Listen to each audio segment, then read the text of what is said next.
आमिर खान की बेटी का किरदार निभाने वाली सुहानी भटनागर अब इस दुनिया में नहीं रही। सिर्फ 19 साल की सुहानी थी दंगल की नन्ही पहलवान। एक दुर्लभ बीमारी के आगे हार गई। एक ऐसी दुर्लभ बीमारी जिसके मामले पूरी दुनिया में अब तक 5 या 6 ही रहे हैं। कई दिनों तक उस बीमारी से लड़ने के बाद दिल्ली के एम्स में सुहानी ने दम तोड़ दिया। आखिर सुहानी को कौन सी बीमारी थी, क्या हुआ उनके साथ, दिखाते हैं आपको।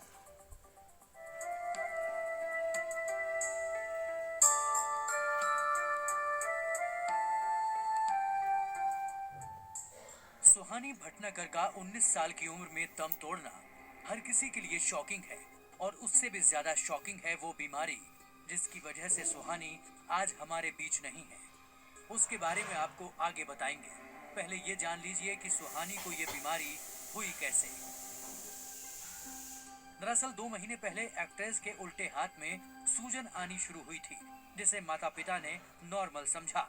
लेकिन दूसरे हाथ में भी सूजन आने लगी और फिर पूरे शरीर में सूजन बढ़ गई।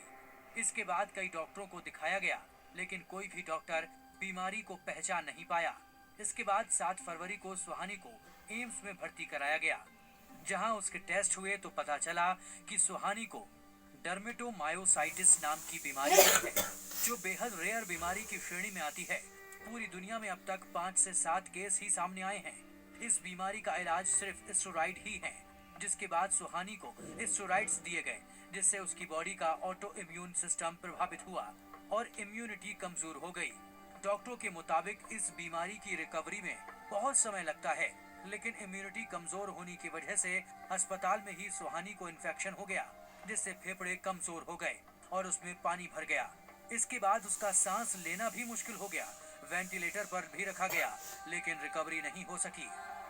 इम्यूनिटी सप्रेंट्स होते हैं जिससे इम्यूनिटी